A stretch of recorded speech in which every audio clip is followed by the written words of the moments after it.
Hi, this is Debbie, and this is Light Up Your Worth. Welcome back as we continue the International Women's Month in March 2025. I'm excited that the United Nations began celebrating this officially back in 1977. I want to thank all of those who made the sacrifice before us, and then for those who are working now for our rights as women, as we continue into the future with the daughters, the women of the world, because I realize that not all women have the same rights that we do here in the United States and some of the other countries. Women who are still living in extreme fear. If you wouldn't mind pausing with me and sending them some love, that we are here, women collaboratively together to celebrate the amazing achievements that we have made in the past and that we continue to make in the future. Thank you. This week's guest is Suzy, and Suzy is an extraordinary lady. She spent time in the service, and she has then dedicated herself to being of service to others who have that dream inside them to begin something. And so she helps those who are in the early stages of their business, help walk them through what actually do you need to do? What do you have to have in place? So I'm so happy to introduce Suzy, another inspiration for the International Women's Day. Can't wait to hear back your feedback. And don't forget to text us. Let me know what your favorite part of the episode is. With so much gratitude, now let's dig in. Oh, this is Debbie, and this is Light Up Your Worth. And I am so excited that you are here to meet this week's guest. You are just going to love her. She's like my kindred spirit. I want you to meet Suzy Wraines. She's the founder of Business Simplified LLC and host of the podcast Starting a Business Simplified. With over 20 years of business experience and a bachelor's degree in business administration, Suzy specializes as a business foundation coach, helping women transition from traditional medical careers to successful entrepreneurship. She is also certified in trauma energetics coaching. She integrates into her work to help clients overcome limiting beliefs rooted in past trauma. Drawing from her background as a medic in the Army and her experience in veterinary medicine, Suzy provides a unique perspective on the challenges and rewards of building a business. In addition to her coaching and podcasting, Suzy is the creator of Starting Your Practice Business course, AdX, designed for students looking to start their own practices. Suzy travels full-time in an RV with her husband and 4 fur babies, living her dream while helping others manifest theirs. She brings a wealth of knowledge, passion, and practical advice to today's conversation. Welcome, Suzy. Thank you, Debbie, for having me. And thank you for that beautiful introduction.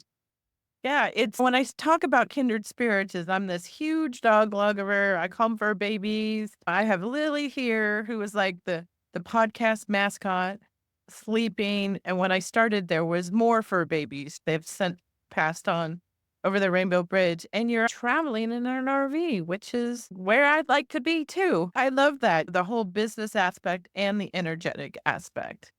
I'm really curious about your journey on wanting to start your own business and then how that transformed into where you help others really get comfortable in laying that foundation for their own dreams. Yeah, thank you for asking that. And this idea to start a business, it started over 5 years ago. I'd say about 6 years ago. And it was a desire to control my environment. As you stated in the intro, I was a medic in the Army, spent a year in Iraq as a medic in the Army. People can just think about that one for a minute. Wow. And came home, was medically discharged. I had some physical and mental injuries. And Always loved animals. Again, we have 4 fur babies. I ended up going back to school and getting my veterinary technician certification. I worked in veterinary medicine, which I absolutely loved without realizing my physical and mental limitations. I went from the medical field in the military to working in hospitals for pets, getting triggered at work, not realizing I had deep traumatic wounds that I was suppressing, hadn't really processed them. And they kept coming up at work to where I would be in surgery and physically like a smell would hit me and I would be like, whoa, I can't be here right now. And it was starting to really affect how I was showing up at work, how I was able to handle working with in veterinary medicine, you deal with owners, not just the patient. So it's like not only dealing with sick patients and they can't talk to you, but then the owner being stressed and worried and all the things that come with ownership of being an animal owner. And I was overwhelmed. So I was like, what can I do using the experience I have? So I had a business degree from before the Army. I worked in corporate business before I joined the Army. And I was like, I could do my own thing. My brain went there. It was like, I could start my own business. What do I want to do? And I thought medical, I understand medicine. I like helping. I have this service heart. So I was like, come on, maybe I'll be a health coach. I'm doing the medicine piece, plus I'm doing coaching. I can do my own thing. I can have my own business. So that turned into, I got my coaching certification and realized I didn't know how to start a business. I knew how to work in a corporation. I knew what to do when I was in business school.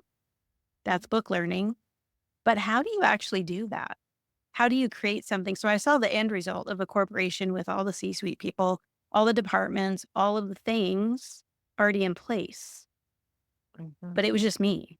So I started thinking, and my husband and I started a photography business, and I took over the business kind of back end stuff, still not knowing what I was doing, even though I had an understanding of business. And we did that for 2 years and decided we didn't want to do it anymore. I took my coaching certification and went back to work for a corporation, doing health coaching for a corporation. Hated it. I was like, this is not what I want to do, my own thing. So I was working one day and it hit me. I was like, if I was struggling to start a business and I have the understanding of how business works, I get it, then other people have to be struggling with this that don't know, have never done business, have never worked in a business and an actual business environment. Like I worked supporting budgeting and sales and forecasting. And I was in like the growth piece of a corporation. So I understood what it took to be in that world, but I didn't know how to start it. And so what came to me is I was like, the first thing they taught us in business school is to write a business plan. And I was like, well, that's what I had to do that for school. Let me just do that. I started to do it and it hit me really hard. I was like, nobody wants to do this. Writing a business plan is not fun. It's a lot. If you do it the traditional way, if you do all the steps that they tell you to do in all the books. So I was out looking at books, podcasts, and YouTube videos, and I'm like, nobody wants to do this. If you are self-funding, you're not going to a bank, you're not going to pitch to investors, you just need a plan. Doesn't have to be a traditional. That's where it's Business Simplified. Boom. We need to simplify this process. I need step by step, start my business and show people how to do that. 2.5 years ago, I wrote a workbook. That was my first step. It was step by step. This is what you do first, second, third. That's how I built my business. I gave the workbook to some people and I said, can you give me feedback? They were like, yeah. They started the workbook and immediately contacted me and said, this is amazing. We love it. I can't do it by myself. I need help going through each of the steps. So my coaching practice was born. And now that's exactly what I do. I take people step by step through getting started, laying that first year foundation of their business with sustainable ways to grow. So it's not just throw a website out or let's just start seeing clients right away. Don't worry about the rest. It's all the foundational pieces to get you set up to continue and be sustainable. As a fellow entrepreneur, it's so needed. Where do you start? If you're a coach or in the healing arts, do you just start seeing people on the back end Are you going to be an LLC? Or do you need a bank account? Do you need a business license? How are you going to track all your revenue and your expenses? Do you even know it's called revenue? All the foundational pieces, Mm-hmm. it's either too much information out there, like business books. If you go and you pull up a business book, it's going to start talking to you about investors and all of these other big businessy words. And it's this big book. It doesn't say, okay, open a bank account. Just open. You don't have to have an LLC or a corporation at the beginning. Mm-hmm. It's okay to be a sole proprietor. And this is why I partner with an attorney, and she wrote 2 books from the legal perspective of small business ownership. And she was on my podcast twice. And it's so interesting because there's just so many components that for new business owners, you just need stripped out. You need to say, okay, what do I need to focus on right now? Mm-hmm. And just do those steps and then take on the next steps. I started doing everything all at once when I was back doing the photography thing with my husband.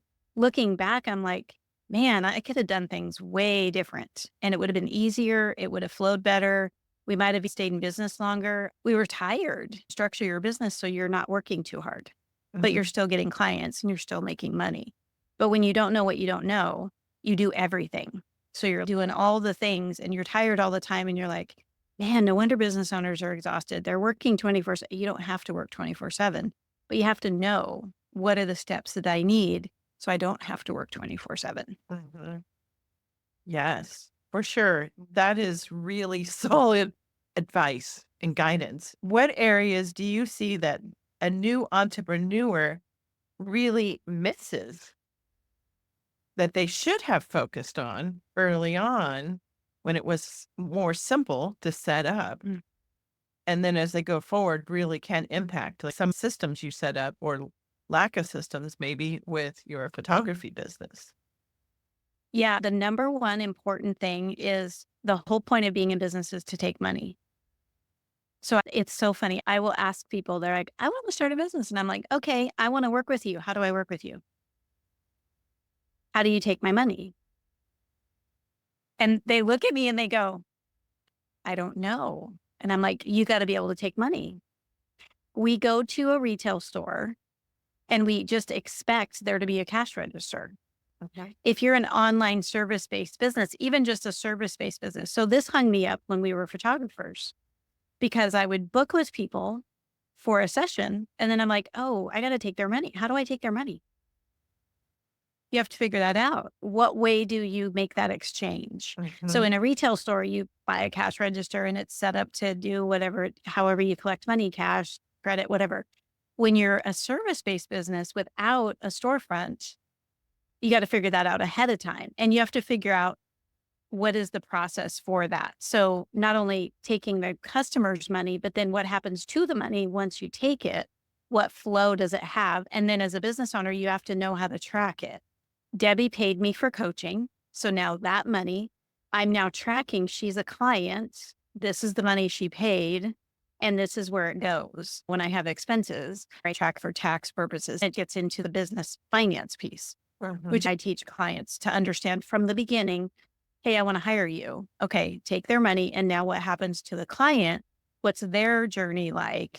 And then what's the money journey into your business? So it's understanding the whole flow and getting familiar with that so that when you tell people, hey, I'm a new business owner and I have this service, and they go, oh, I need to work with you, you can take their money. Yeah. Yes, you Oh, most definitely need. that's I why, teach bookkeeping too. So I've been asked to come in and help people take all the stuff and make some sense of it. And I'm like, you guys have way overcomplicated this. yeah, how beautiful would it be for someone to come to you and just be like, oh, here you go. I have it all. Like I organized it from my first dollar, knowing, because if you get into the habit, like you understand, because you understand bookkeeping, if you get in the habit of just doing it in a process for every time, then every time you get a client, you do the same process. Every time you spend money, you do the same process. You get into a habit and then it's easy. But a lot of people don't know what process to make. Yeah. What is the process I should have to get into the habit, and they just do whatever. And it ends up looking like that for you. Yeah. And I know if I don't stop and at least spend 1 hour a week, it can get out of control pretty easy. Understanding some of the basics about when you go to file your taxes. I'm use Zoom here.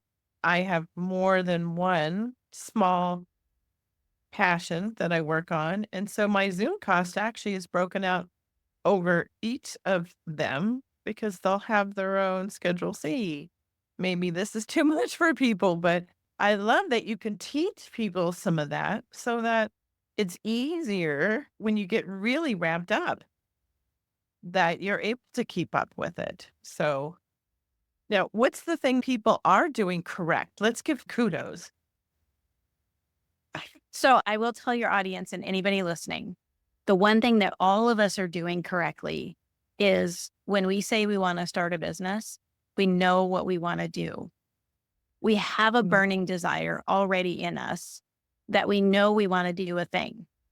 Sometimes it's a little bit figuring out the specifics of that thing, which is just understanding, okay, where am I going with it? We all have a calling. We all have this thing inside of us that we're like, I really want to help people do XYZ. We're either solving a problem or entertaining. So entertaining is just as viable of a business as helping somebody solve a problem. So if you're a person I just love making people laugh or lifting spirits, that is a business. If you have a creative passion, figure out where you're going to do that and how do you collect money for it? Because again, being a business owner is all about the energy money exchange. So yes, we do have to get paid in order to be sustainable, to do the thing that you love. Yes. So we are doing a beautiful job. I talk to tons of people that are like, man, I've been wanting to start my business for years. This is what I want to do. I don't know how to get started. And deciding what to do is really a difficult thing. I have talked to a lot of people who they have 5 different ideas and they're all so different. I'm like, you got to pick one just to get started. It's hard for people to decide. So a lot of people are doing that well. There's a lot of multi-passionate folks out there, which is wonderful. I'm curious, when you were starting and had your idea, you were having these trigger moments when you were working as the vet tech and you decided to go do this. So has that come up when you were decided, okay, I'm going to go hang my hat out and I'm going to start doing this? What happened to your trauma? Yes. Thank Just you went for away, asking. right? Yeah, it just poof. It was all dissolved. Life was beautiful. Yeah. And you guys watching and listening, we're being sarcastic with this. Yeah. That is the piece. I had an understanding of business. I had a plan. I created a plan, created a strategy, was implementing the strategy with ignoring the trauma. I had controlled my environment to not feel the triggers, yet I still worked and behaved as if they were there. My business did not do anything. I had a workbook, I had a coaching program, everything. And I was out there asking people to work with me, nothing. Energetically, I had defenses up because I was protecting myself from feeling any of that trauma because it was uncomfortable. So I ended up finding somagetics and actually, I love how energy works. It's such a beautiful thing. I was pitching my business course to them to teach the business course there, which I do now. I wasn't going there for my own healing. I was like, hey, let's get together. I'd love to teach your students how to become business owners, like how they can use this trauma energetics coaching, create a business out of it. Kimberly was like, oh my gosh, we need you. That's beautiful. And then I started to get into it more. I was in their membership and I was in their community and I was like, I think I need this because they teach how to remove past trauma from your nervous system. And I was like, I need to do this program. And what made me realize is as a business owner, if operating from a defensive, I'm protecting myself, I'm in fight, flight, or freeze, and I'm staying there because I have this past trauma, it affects everything, not only personal, but in being an entrepreneur. So example, when I would get ready to work with a client, I would have a physical body response. I would actually like my heart would start racing and I would start sweating. And I'm like, what is wrong with you? And I'm like, I don't want to work with, I don't want to work with this client. I'm really like, I had this physical response.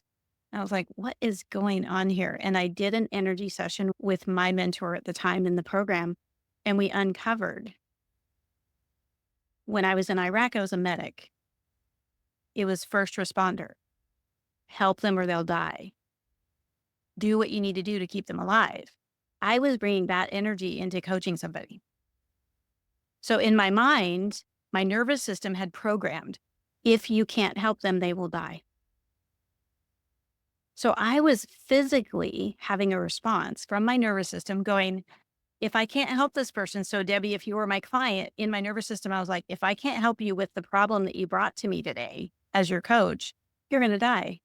So I was having this anxiety response, which made my energy shut down. So when I would want to go ask clients to work with me, guess what? I'm not going to ask clients to, I thought would scare me to death. I'm like, I don't want to work with anybody because it was scary. Understanding that I was having that response, I was able to process it through the energy coaching method. Now I don't have that problem. And now people are coming to me and they're like, hey, I want to work with you. Because I'm open. My energy's open. My heart chakra's open. I'm ready. I can do this now.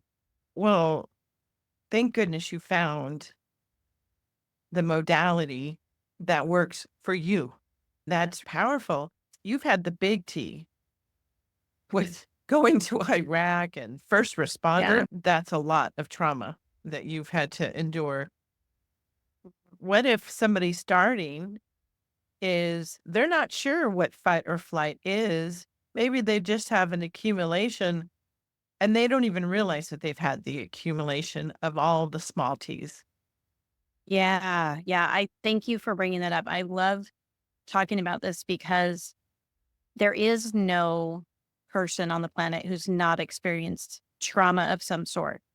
Or if you want to say stressors over time or just being in the world today, overwhelmed by information. There's tons bombarding our nervous system that we're dealing with. I have a client who I remember her saying this. She's, I haven't had any trauma in my life. And I'm like, okay. From before you're born until around 7 years old, your human is developing. Anything that happens to you from those stages of development, your perception, your body will get stressed out. The body will, without you realizing it, because you're a child learning and understanding all these different stages. So what the trauma energetics program teaches is what are some of the defensive fight, flight, or freeze patterns that our body uses at these different stages of development. So for example, I always use myself. When I was little, I was always told to be quiet, to not make noise. It was just my brother would make fun of me when I cried. We were just not allowed to make noise. It's like, you guys need to be quiet. Kids need to be quiet. Just be quiet. And one of the things that came up for my own personal healing is I had a fear of speaking up. I didn't realize until I was in the sessions and they were asking me, when was the first time that you felt like you couldn't talk? And I was like, oh, I remember when I was like 4. I got yelled at by my grandmother for saying something. My nervous system, because it's powerful, threw up the defense, went to the strategy to, Suzy, don't talk. So then any time that I had another experience that replicated that in any way, in any type of form, I would take on that pattern. It became normal for me. So something that was just a one-time happened when I was little, then compounded, like you said, over time. And now I'm functioning. That's just how I behave. It's just part of who I am, but it's not who we are. It's a strategy. It's a defensive strategy my body placed on me to keep me safe because I got yelled at. Once I realized that, I was like, oh, again, processing out the trauma. And then now I'm like, I'll say whatever, whenever, it's totally fine. As a business owner, we identify things like procrastination. Why are you not taking action in your business? Let's explore that. That's why I got certified. Now I use trauma energetics coaching with my clients. So money, if they don't want to look at their spreadsheet to see where the money's coming from. Why is that? What's happening in your body? What happened when you were 2, 8? Could happen yesterday. What's going on there that's causing you to go, I don't want to look at that? Because avoidance is part of a trauma defense. It's keep you safe. So all of these things are connected. And I realized on my own healing journey, other people have the same problem. If I have it, somebody else has it. That's where that piece came in. When I started working through these things, it opened up my energy, opportunity. The universe was like, here you go. Now you can manifest because you have an open channel. You're available. Before you were like, I gotta be safe. I want to keep myself safe. So I can't have clients. I can't have money. I don't want any of these things because it means I'm going to be exposed.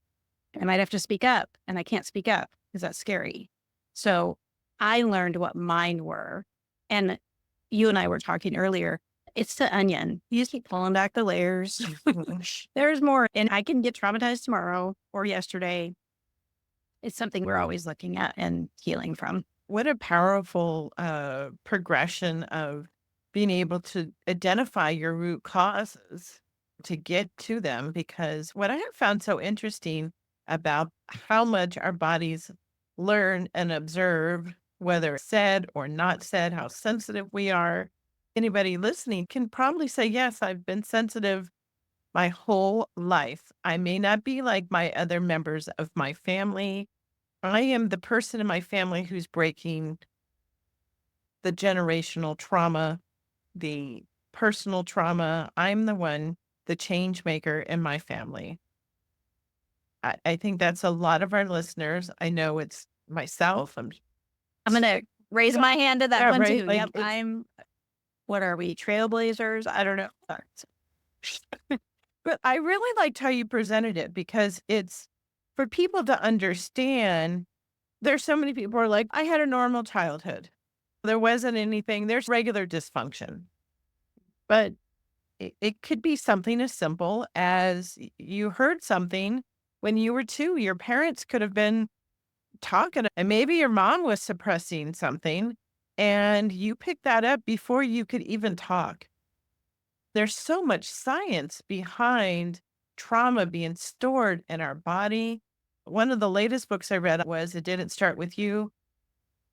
If you've read that book, The Body Remembers, and there's Louise Hay, I think was the very first book that I ever read about it, but there is that you can heal your life, but there's been so many books and how it will store in our body, but also that it prevents our frequencies to be able to allow open, like your heart chakra is open now to be able to receive. Can I give an example, Debbie, like a real time one that's happening with me? Yeah. Okay. So recently I decided, because I'm doing intentional manifesting, I'm like, I'm going to intentionally put myself out there to be a guest on podcasts.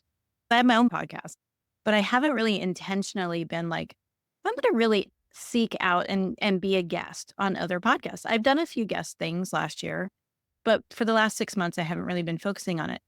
And so I started down that thinking, like the intellectual thinking part, and I started getting scared.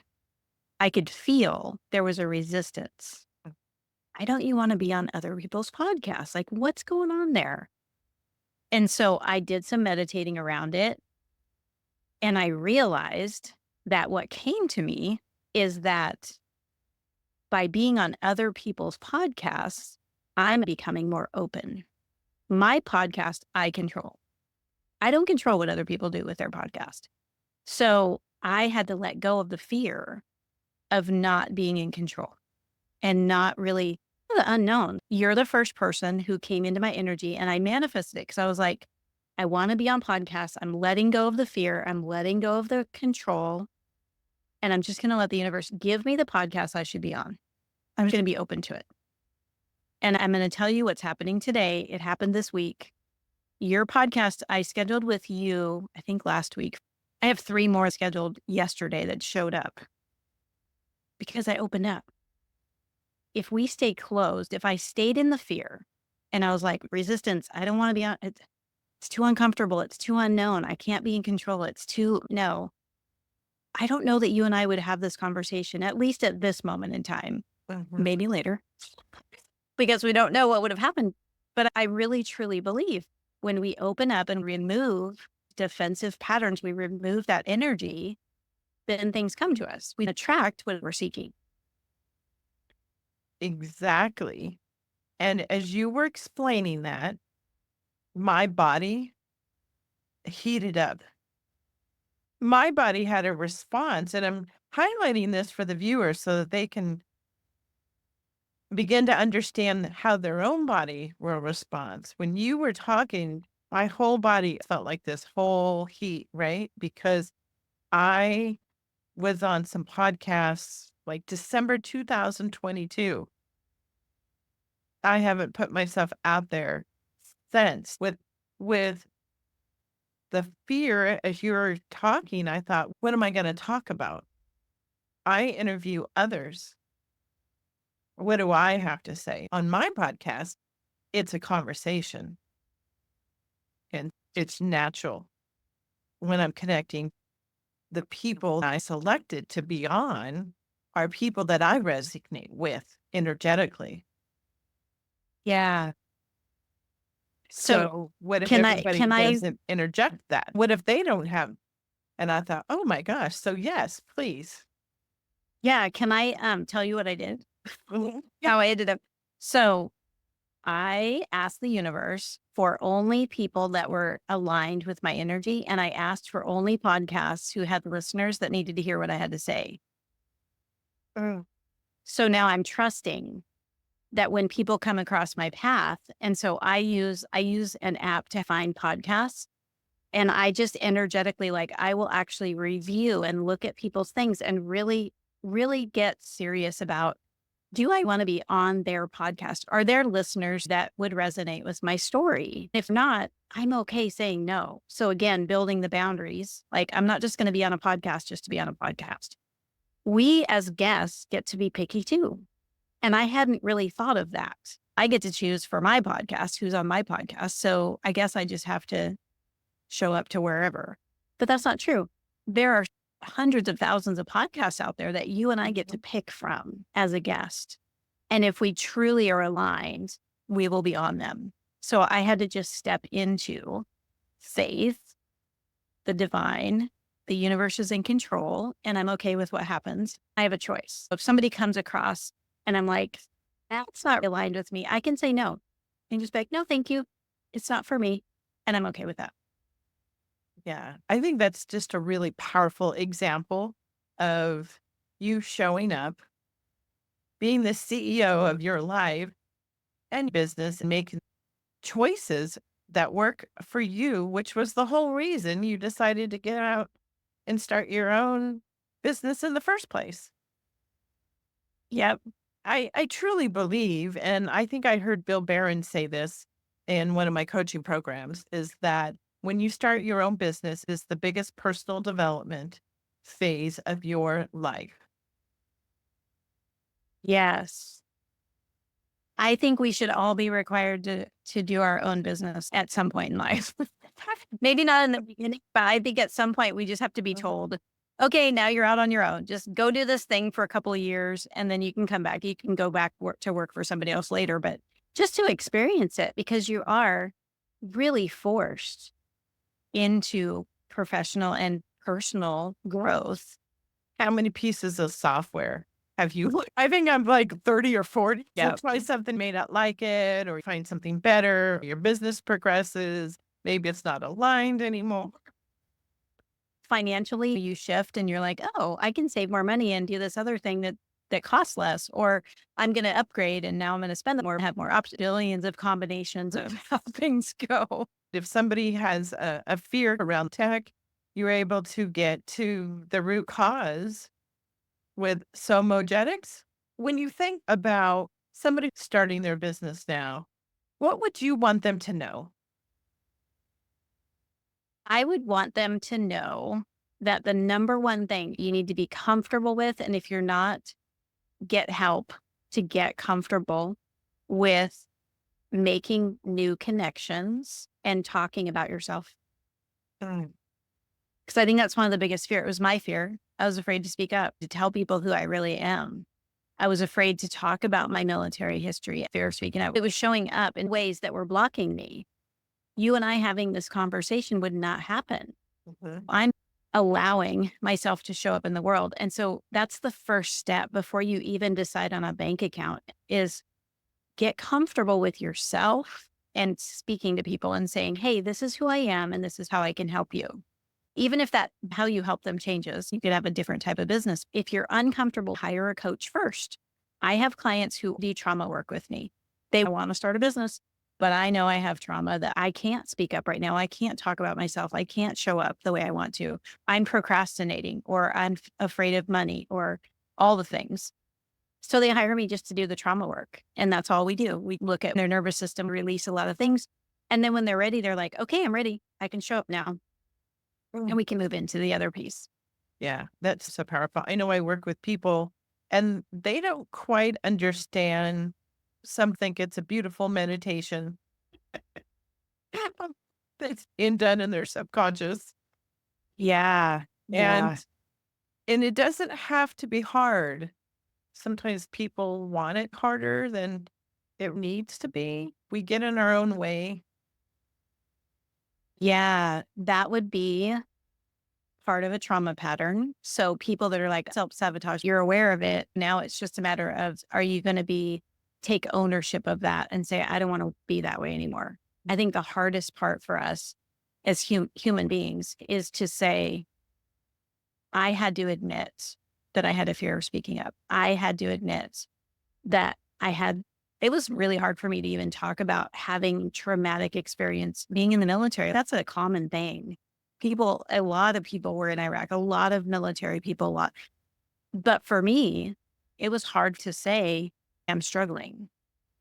And I think being able to speak that, being able to just name it is huge. That's all you have to do. And I think that's why a lot of times the meditations, a lot of people will be moved because their body's talking. So they're quiet. They're not saying anything and their mind's not going. And they have this meditation and their body is like screaming at them, hey, pay attention. I need to release this. But they don't know what that is. So they have an emotional response. And then they're like, wow, that was so powerful. Process some trauma. So you feel better. People start something, not so much focus on the back end operational focus, but they're trying to get clients with their energy work, with doing some coaching, and they're putting themselves out there, but nothing's happening. Sounds similar to your journey before you started this. And do you also have clients that are like, I've tried everything. I've rebranded, I've done this program, and yet it doesn't take off. Yeah, there's two different ways to look at it. If you aren't paying attention to the back end, this is something I cover with all of my clients, is making sure they can take clients from the back end of their business, like how to process payments, how to track what their clients are doing, and take care of everything on the backside. If you don't have that ready, then energetically, you're actually just telling people no energetically. So even though you may have a website and you may be showing up on social media and maybe you have a podcast, maybe you're doing YouTube, whatever. And you're like, nobody's coming. Your back end is a mess. So energetically, you're like, I can't take clients because I don't know what to do with them when they get here.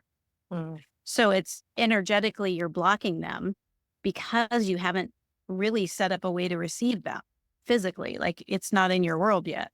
You create that. And then all of a sudden you open up and you're like, wow, people are flying in. I had this happen with my bookkeeping. So before I was doing my own bookkeeping, like you named earlier, got to set aside time to do that. Set aside an hour, make sure you're covering everything, tracking everything. I know how to do it. I was doing it myself.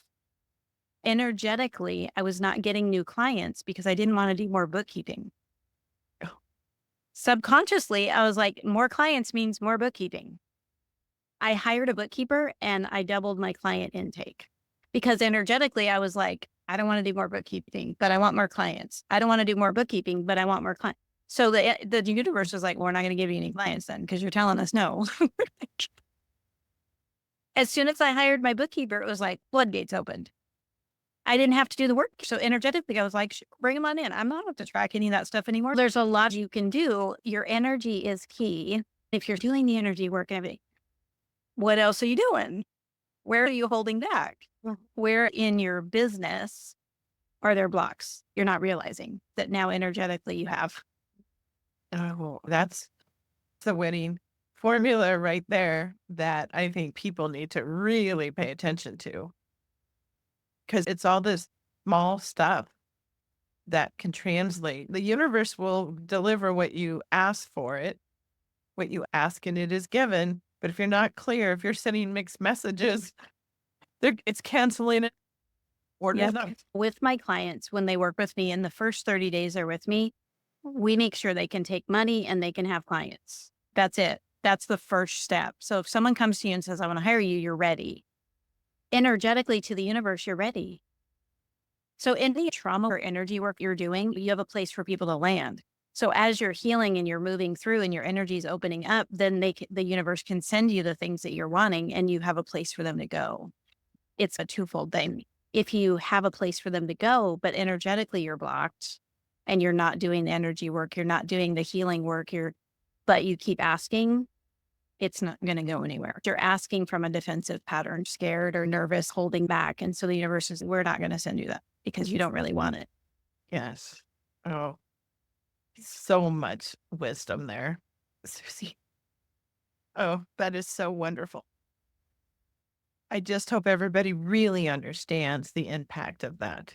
What needs to be underlined, highlighted, flagged, how important this work is to move forward with using both, right? Take inspired action with clearing this out and getting to the root cause. Thank you for sharing and really stepping into and understanding it for yourself so that you could lead the way, because every business owner is a leader and you need to step into that role. I want to ask about my guests. One of them is, I believe music is a catalyst for uplifting us, changing our mood, shifting our energy. When you need a go-to or a favorite song, what is that to help shift your energy?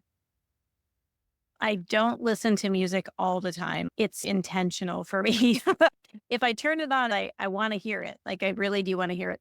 And recently it's been anything in the 80s. So any type of 80s music. Yeah, I grew up with it. I think it puts me into a mood of young, lighthearted. Usually it's upbeat. So it's like the pop side of the 80s and just lifts my energy. And it's usually in the morning when I'm really not wanting to start. As a business owner, there are days where you just go, really? Not today. I just don't have it today. When you have a job, you can just be there.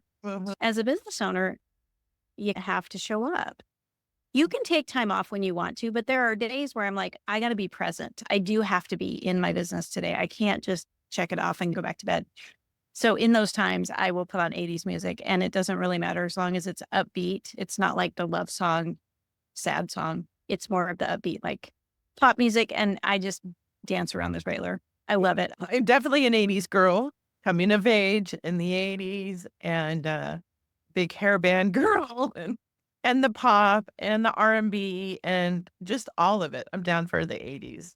Yeah, one hit wonders, love them. I can't tell you who they are or what their songs are, but it's like just that one song, and I'm like, oh, I remember this. So, and it's from where you are now in this season of your life, having stepped into your own worth. What would you tell your younger self about their worth from what you know now? I would tell her she's already who she needs to be. And at that moment in time, that so many amazing things are going to happen in her lifetime that are going to help her realize how valuable she is in the world and that she doesn't need to do anything to earn it. It's already there. So we already have everything we need, but she's going to become more familiar with herself and step into the worth she already is. That's beautiful. Beautiful. I know we'd all love to go back and visit our younger self. Huh? Don't make that choice. Don't go, and go hang out with those friends. Yep. Yep. So much. You're gonna love, yeah, you're gonna love being alone with a book. If I would have told myself that, if I would have even known that when I was younger, being alone with a book was fun and exciting. When you're young, it's all about people and being active. Now I'm just like, man, if I just have 20 minutes alone with a book, I'm so happy. I'm a huge bookie. Oh my goodness. Love books. So it's been such a pleasure to have you on, Suzy, and all of the wisdom in your own journey and how you're really making an impact to empower women, see their own worth, and giving them the tools and the resources to be able to do that. So thank you for being here and sharing your gifts with us. Thank you, Debbie. It's been fun. I love talking about this. Thanks for having me on.